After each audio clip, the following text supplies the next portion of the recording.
um, through this journey, like what brought you to the passion of talking about creativity or innovation?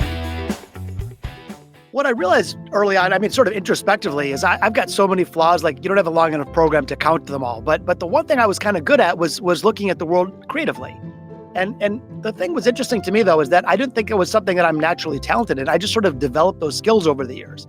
And by the way, now that I'm more of an expert in it, the research is crystal clear that I'm not more creative than you or vice versa. We both are human beings and we both can learn to be creative, just like we can learn to play tennis or learn a new language. And so it was just a technique that I started to develop, and it really became the driving force. When I was able to enjoy the success that I've had, it was through creativity. And so then I became a bit on this crazed mission to help other people do the same. I just feel like in an age where it's more competitive than ever and more fast moving and difficult and all the many of the advantages of the past have become automated or outsourced. The one thing that can save a company or a career is harnessing human creativity. It's the one thing that can drive us forward as a civilization. And I'm just passionate about helping people do that. That's beautifully put, Josh. So in your journey in spreading the word on innovation and spreading the word on creativity, what are some of the pleasant surprises that you have seen from the businesses or people getting it or not getting it? Like what is something that stuns you when you go out and preach about the idea of innovation and creativity? Yeah, outstanding question. So in this last book, Big Little Breakthroughs, How Small Everyday Innovations Drive Oversized Results, I spent over 1,000 hours in research and interviews. I interviewed CEOs and billionaires and celebrity entrepreneurs and nonprofit leaders and military people, all kinds of cool people. But what I learned through that research and my other work are many of the myths are truly have been proved false. First of all, we believe that innovation only counts if it changes the world or if it's a $1 billion idea. And the truth is that innovations, the big ones are the ones we notice, but the small ones are the ones that really drive our economy and drive success for most people. And that just because an idea is small doesn't mean it's bad. In fact, that could actually be a good thing. So the book really flips innovation upside down, challenging people to look for small, everyday acts of creativity, little micro innovations, which are less risky and totally within our grasp, and they add up to big things while developing our skill set. And so I learned that you don't have to be wearing a hoodie or a lab coat to be innovative. Innovation is something that we all share, regardless of race, gender, background, age, place, position, title, etc. Another thing that I learned, by the way, is that it was surprising, to answer your question, that human creativity is within the grasp of every person. Many of us think that you're either creative or you're not. Like you're born with this gift, you're imbued with a lightning bolt from the gods, or you have to suffer and you're never going to be creative. And the truth is, and the research is crystal clear, that as human beings, we are hardwired to be creative. That's our natural state. I like to say if you're breathing, you're creative. And yeah, we may need to develop some skill set, but we all, and I mean all of us, have the capacity to be creative. And it doesn't have to do with job title. We think that the musicians are creative and statisticians are not. And that's nonsense. We can all be creative in our own ways. So all this cumulative combined to this really empowering and liberating philosophy that this is this universal truth. It's a capability that can level the playing field for those of us that are disadvantaged. And it can make a real difference in our careers, in our families, in our communities, and our lives. I think that's so, Josh. That's fascinatingly put, by the way. So we were briefly chatting before our conversation as well. So I am myself a computational scientist, and I design algorithms to automate human behavior in software. And whenever I look at sort of how we think or the anatomy of brain, it is actually it functions really, really well when it's creating connections. It's basically it's the act of thinking or creative and think of creating innovations. But when we look at how we are training ourselves, like from the schools to academics to getting into a job and learning particular craft, it's pretty industrialized way to, but stereotypically sort of hardwire some connection so it doesn't innovate that well. So what's your take on that? Like how as a business we should forge a balance between being creative and being sort of very structurally stable, if that's even a thing.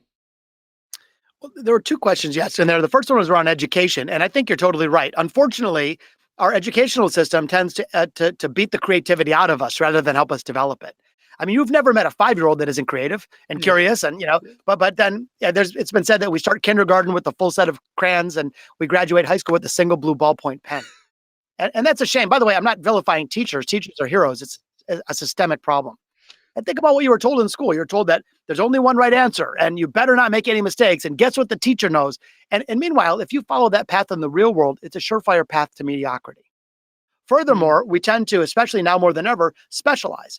And so if you're specialized in computational, algorithmic, whatever, like all of a sudden you have a single view of the world. And often creativity happens by fusing and matching and mashing up things from different places of life. So if we're totally tunnel vision into a particular specialty, that can actually also further make us less creative.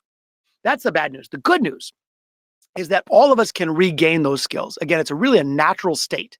And so we can dust off the cobwebs, we can remove those barriers, and we can very quickly get back into the state of our natural state of being a creative person. Again, in different ways. We say creativity, you instantly think of someone painting with oil on canvas. And Mm. that's not the only definition of creativity. You can be a creative car salesman. You can write creative code. You can be a creative furniture manufacturer. You can be a creative conversationalist or parent. And so when we expand our definition of creativity, all of us can do that with a little bit of practice. And that to me is what's so exciting and liberating is that, yeah, even though our schools have kind of beaten us out of us, we can regain it very quickly and put it to use to drive the things that we care the most about as human beings.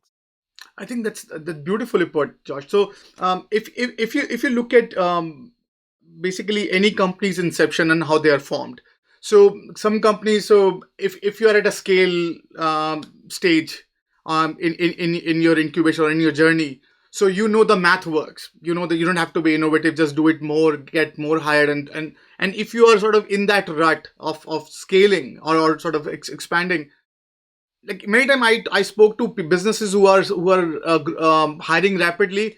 They fall on the trenches of when it comes to innovation. They say, hey, I have so much time, but right now I'm busy running, so I'll take a pause. And I think there's a meme going around as well that I don't have I don't have time to test out I think a bazooka, and I'm just too busy with my sword, right? So that's with that mindset. How do you, when you see from your vantage point businesses, how do you grapple, or how do you sort of console these guys, say how much they should adjust to the innovation, and what role does that play for a company that's actually pretty mature and going on, and they have seen growth by just running rather than looking around and appreciating the hacks and cracks in the ecosystem.